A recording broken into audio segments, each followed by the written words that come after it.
For as long as she could remember, Kirsty Jones had dreamed of traveling. She wanted to see as many places as possible beyond her home in Wales, UK.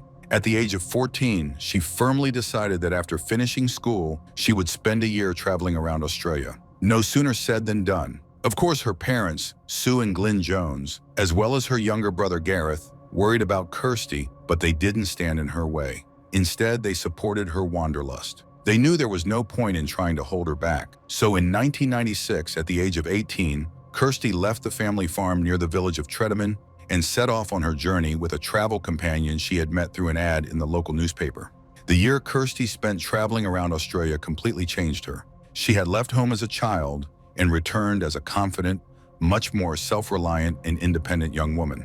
She enrolled at the University of Liverpool, but all her thoughts were focused on her next adventure. Kirsty studied and worked 2 jobs to save money for her future trip.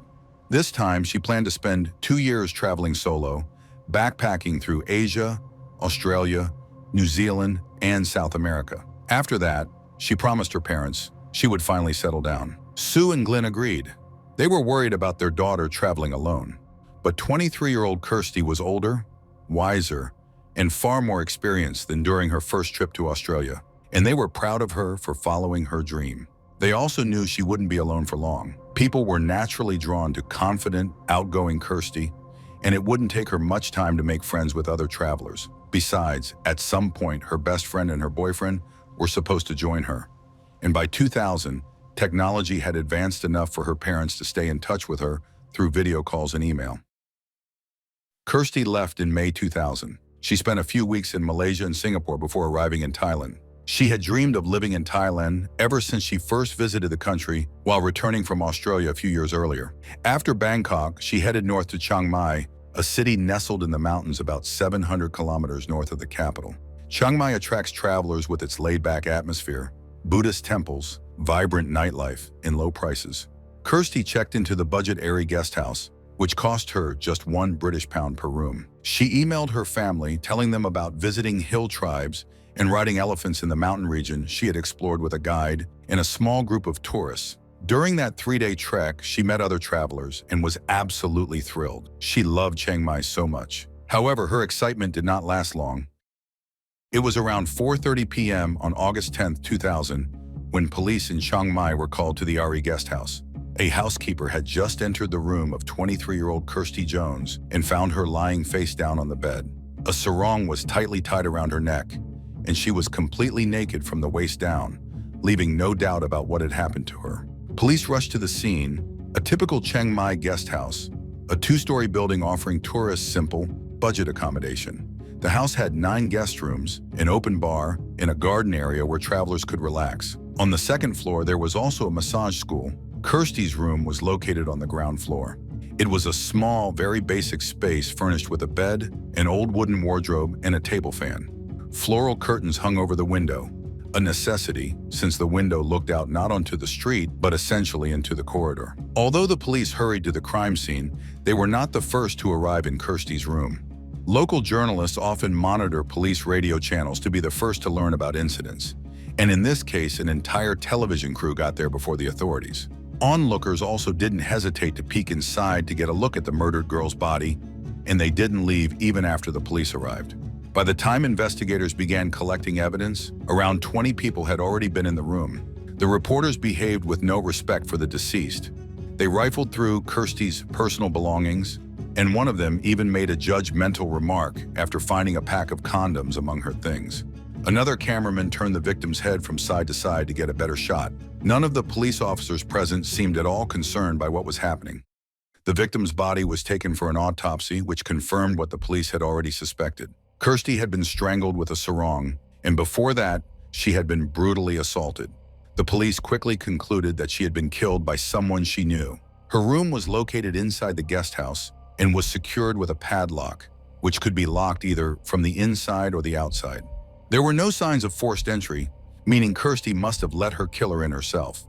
Investigators also believed that the perpetrator was a foreigner. Their reasoning, deeply flawed and rooted in bias, was that Kirsty had been anally assaulted, which according to them was a sexual act that Thai men would never engage in. Most importantly, male DNA was found in her body, which gave the police confidence that the rapist and murderer would soon be caught. All that remained, they thought, was to find the foreigner whose DNA matched the evidence.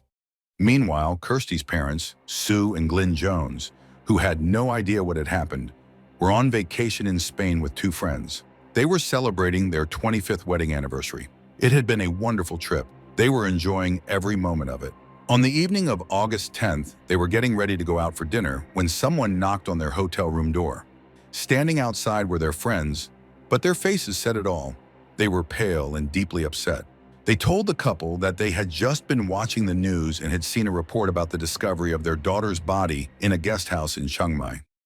Meanwhile, the police learned that on the previous evening, Kirsty had spent time with two acquaintances, 27-year-old Nathan Foley, an Australian tourist who had stopped in Thailand on his way to visit relatives in the UK, and Sarah Wiggett, a British traveler.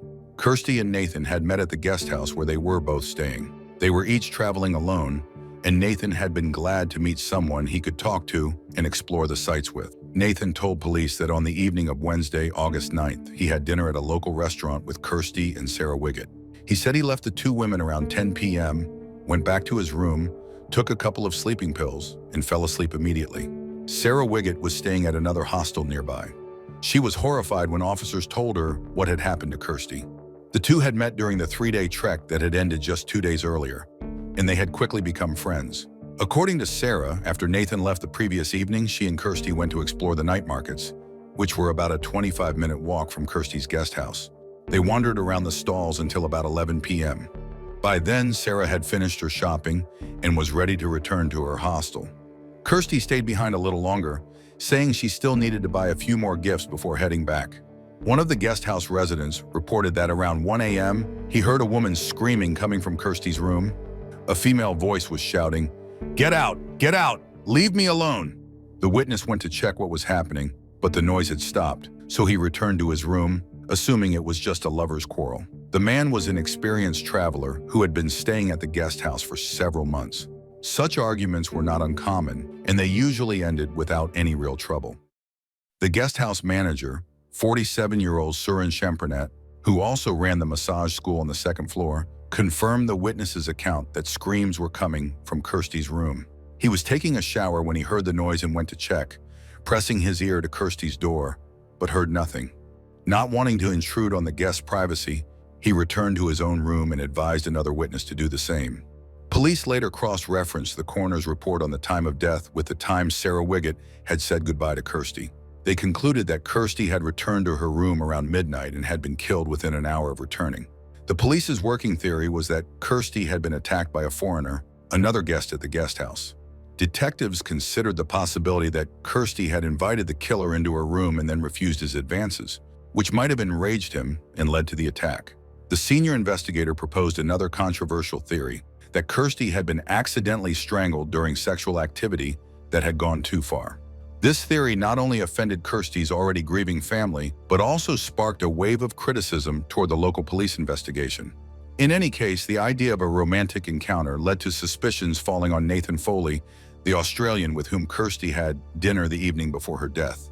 Police were particularly bothered that it had taken them several hours to locate Nathan after the body was discovered. Nathan, however, vehemently denied any involvement in the crime or any romantic interest in Kirsty. One by one, all the guest house residents were taken to the police station for questioning, and the guest house was thoroughly searched. During the search, officers found illegal substances in the room of the manager, Surin Shempernet. This was not the first time Surin had been arrested for possession. Suspicion arose that Surin might have been involved in Kirsty's murder. However, Surin's girlfriend provided him with an alibi, stating that he had stayed in their room all night, except for the moment he had heard Kirsty's screams and gone to check. As investigators began questioning all the guests and staff in turn, one person's absence immediately stood out. Police could not locate 32-year-old Briton Andrew Andy Gill, who had been living intermittently in Thailand for the past 12 years. He had once been married to a local woman with whom he had a child, and 2 years earlier, he had become the owner of the Airy guest house after the previous owner moved abroad. It took police 2 days to find Andy, who was eventually located at a local bar. He claimed that on the night of the murder, he had not been at the guest house, but had been relaxing with a local friend who could confirm his story. However, a quick check of his documents revealed that Andy was staying in Thailand illegally, as his visa had expired 2 years earlier. He was immediately arrested and fined. After several days of investigation, police finally had a breakthrough. The housekeeper who had initially reported finding Kirsty's body admitted that she hadn't actually discovered it, nor had it been on the afternoon of August 10th. In fact, it had been the guest house owner, Andrew Gill, who found the body at 10:30 a.m. When Andy was questioned, he confirmed this account. It had been late Thursday morning when manager Surin approached him to report the screams heard from Kirsty's room the previous night.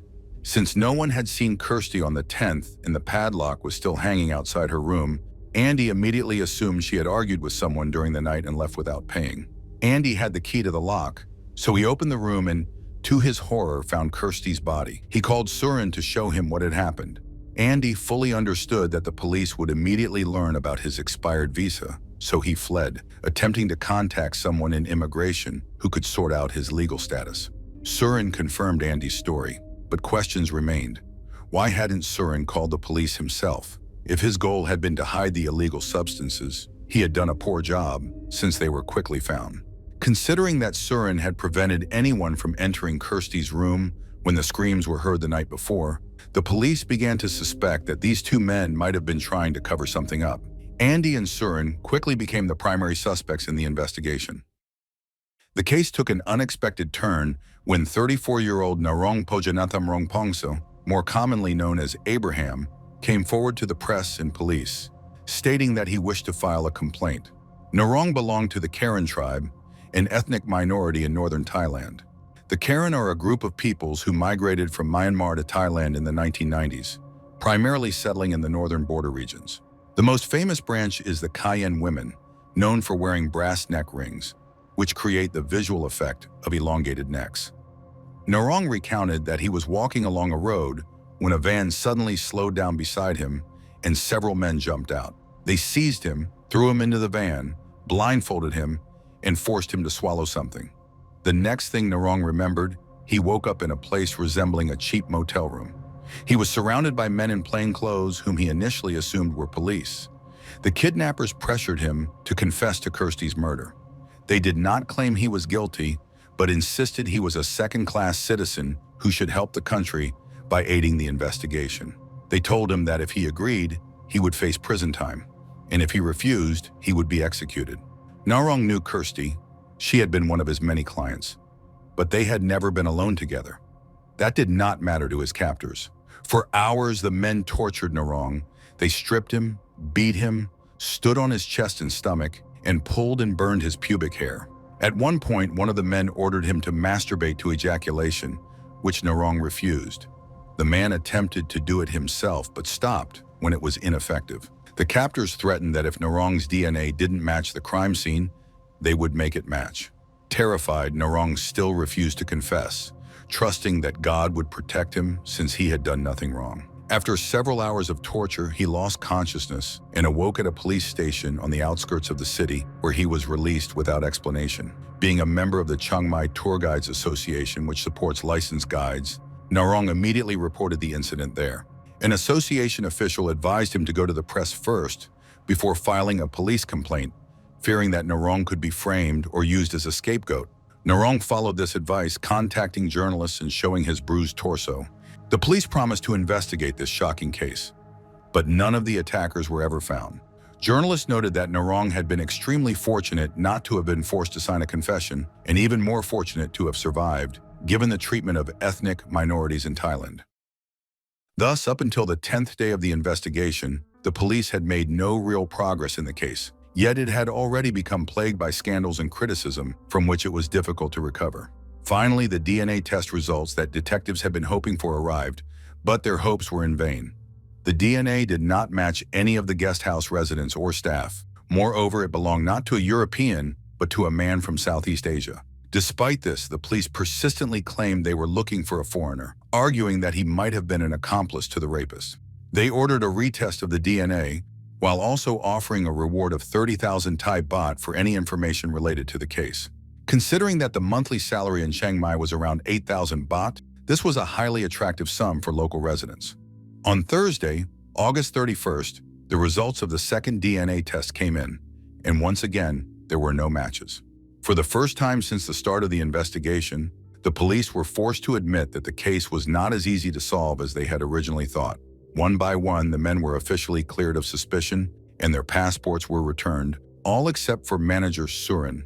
Although his DNA also did not match the sample found on the victim, the police still considered him a potential accomplice. They proposed another highly controversial theory, that the rapist had acquired another man's semen and planted it at the crime scene to mislead investigators. The police chief even claimed that officers had tested this idea on the city streets, and it was supposedly feasible. According to him, such products could be sold by ordinary locals in urgent need of cash, or by sex workers who had preserved semen from previous clients. A rumor quickly spread that on the night of the murder, a foreign man had paid a taxi or tuk-tuk driver for his semen, though there was no evidence to support this story. The press immediately picked up the tale, and newspapers went wild, speculating wildly and sensationally. Journalists then approached the forensic professor working on Kirsty's case to ask if the police theory had any basis. He immediately dismissed the idea, explaining that the DNA had been found deep inside the victim's body, leaving no doubt that it belonged to the actual perpetrator. He emphasized that there was only one attacker, and without question, he was a man from Southeast Asia. 5 weeks later, Surin, still in prison, evidently realized that he needed to take action if he ever hoped to regain his freedom. He made a statement claiming that on the night of the murder, he had seen light coming from the victim's room. Through the curtain, he said he had been able to make out a man's legs and face. He claimed that he thought he recognized the man and became certain when the person left the room, it was the building's owner, a man with an expired visa, Andrew Gill. Although Surin's statement was supported by his girlfriend, the police were unsure whether to believe him. Surin had a reputation for lying, and in this case, he was also someone who could potentially be accused of the murder himself, making his credibility highly questionable. Nevertheless, Andrew Gill was arrested and charged with conspiracy to commit violence and murder against Kirsty Jones. This was the first time in Thai legal history that such a charge had been brought. Since no DNA from Andrew was found on the victim and no evidence linked him to the crime scene, he could not be formally charged with the murder itself. Instead, the police suggested that he might have had an accomplice, a local person. Another theory was that Andrew had been watching Kirsty have sex with another man, then slipped into her room and tried to make advances. When she refused, he supposedly attacked and strangled her. Andrew was transferred to a Bangkok prison. Under Thai law, police had 60 days to find his alleged accomplice. Otherwise, they would either have to start a trial or release him. A police officer confidently stated that they were on the right track, claiming that there were no more mysteries. A loud declaration that raised the stakes for Andrew. A conviction could even have led to execution. The wheels of justice in Thailand move very slowly, meaning a person could spend many years in harsh prison conditions awaiting trial. Unsurprisingly, Andrew decided to approach local officials with a financially enticing offer, and it worked. On November 30th, just 12 days before the deadline, all charges were suddenly dropped and he was released. Journalists later discovered that Andrew's father, with the help of his ex-wife, a local woman, had paid 14,000 pounds to someone within the Chiang Mai judicial system to guarantee his son's freedom. Andrew later admitted that the money was intended to remove the charges, but insisted he was truly innocent. The only reason he had fled after discovering the body was panic over his expired visa. He told the prosecutor his story and let him draw conclusions. Since the only evidence against Andrew came from Surin, who was eager to shift blame onto anyone, the prosecution decided to release him. Journalists reporting on the payment also stressed that it was not proof of guilt, noting that in Thailand, the system often works on the principle, no grease, no progress. Thus, the investigation returned to square one. Weeks turned into months, and the chances of solving the case steadily diminished. A year after Kirsty's murder, investigators from Wales traveled to Chiang Mai to assist with the case, only to discover that the Thai police had already closed it. After considerable effort, they managed to convince the prosecutor to reopen the case and appoint new investigators to work on it. In January 2002, the case returned to the front pages after 2 witnesses contacted the police, claiming that on the night of the murder, they had seen 2 men near the Airy guest house. One of the men was reportedly a high-ranking tourist police officer in plain clothes. Local news outlets quickly circulated stories suggesting that the DNA evidence supported the theory that Kirsty had been killed by a Thai police officer. Some even claimed that the initial investigation had been deliberately sabotaged to protect the real perpetrator, arguing that revealing the truth would damage the reputation of the Thai police and the tourism industry. At a Bangkok press conference, however, the Welsh detectives refused to comment on this theory. Instead, they praised the local police for their cooperation. This lead went nowhere until 2011, when a mysterious video appeared on YouTube, uploaded by an Australian retiree living in Chiang Mai. He claimed to know the identity of the second man seen near the guest house with the police officer on the night of the murder. According to him, it was a Thai professor at Chiang Mai University, who happened to be the younger brother of the officer. The Australian stated that the Department of Special Investigations already knew all the details, but would not act unless it turned out he was wrong. He also said he would not remove the video until the British Embassy obtained a DNA sample from the professor. When Kirsty's family learned of these claims, all they could do was hope that a DNA sample would be taken from the professor. The Welsh detective acknowledged that, while the video itself was not evidence, it still represented a potential investigative lead, and they felt it was important to eliminate this possibility, though this was done only indirectly. The Welsh police brought a number of items from the crime scene back to Britain for examination using advanced forensic technology, since at that point the only confirmed fact was that the killer was a man from Southeast Asia. British experts re-examined the sarong used to strangle Kirsty and found semen in skin cells, which allowed them to construct a complete DNA profile. Thailand did not have a centralized DNA database for comparison, but the sample was checked against suspects, including the police officer who had been seen near the guest house. And, in a sense, they found a match. While the tourist guide Narong was fully cleared of suspicion, the DNA comparison suggested that the rapist could be one of his relatives, a member of the same Karen tribe. Welsh detectives recommended that the Thai police conduct a mass DNA collection within certain parameters in Chiang Mai, but the local authorities refused. This was extremely frustrating, but since the Thai police remained in charge of the investigation, the Welsh detectives' hands were tied. They could not impose their conditions on their Thai colleagues.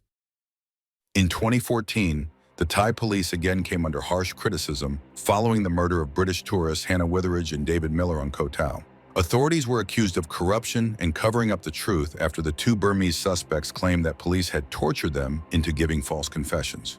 After the Burmese men were sentenced to death for the killings, a video appeared in 2015, posted by someone claiming to be a member of Anonymous. The video accused the Thai police of blaming foreigners when under pressure to solve high-profile cases quickly. The anonymous representative also proposed a new theory regarding Kirsty's murder, suggesting it might be connected to an earlier attack on tourists Sherry McFarlane and Kelvin Burke. In February 2000, the same year Kirsty was killed, Sherry and Kelvin, both Australians, were traveling in northern Thailand near Chiang Mai. One evening, after setting up a tent, they were attacked by several men. Kelvin was killed immediately while trying to protect Sherry. Sherry gave the attackers all her valuables, but they still assaulted her, then stabbed her and left her to die. She was found by a ranger about 500 meters from the attack site. The police quickly arrested two members of a local tribe who were later tried based on confessions they later claimed were coerced. Eventually, DNA testing cleared them, and they were released. The real perpetrators of Sherry and Kelvin's attack were never found. Their families joined a growing list of grieving relatives questioning how the Thai police investigate murders of foreign tourists. For the Jones family, each year without a breakthrough in Kirsty's case was painful and profoundly discouraging. It became a race against time, as Thai law sets a 20-year statute of limitations for unsolved murders. After that, even if the killer is identified, they cannot be prosecuted. Kirsty's family did everything possible to maintain local police interest in the case, believing the perpetrator would eventually be found. In 2017, a Welsh politician even appealed to Prime Minister Theresa May to intervene and encourage Thai authorities to use new DNA technologies to bring the killer to justice. Theresa May expressed condolences to the family, but made it clear that the UK government could not interfere in another country's investigation. On August 10, 2020, the case of 23-year-old Kirsty Jones was officially closed. The murder remains unsolved, and the killer is still at large. Nevertheless, Sue and Glenn Jones continue to encourage future solo travelers not to fear visiting Thailand. Despite what happened to Kirsty, they believe that her travels shaped her character, making her strong, confident, and independent. In their view, there is no need to limit children, hold them back, or block their dreams of seeing the world. because children are like grains of sand. The harder you squeeze, the faster they slip through your fingers.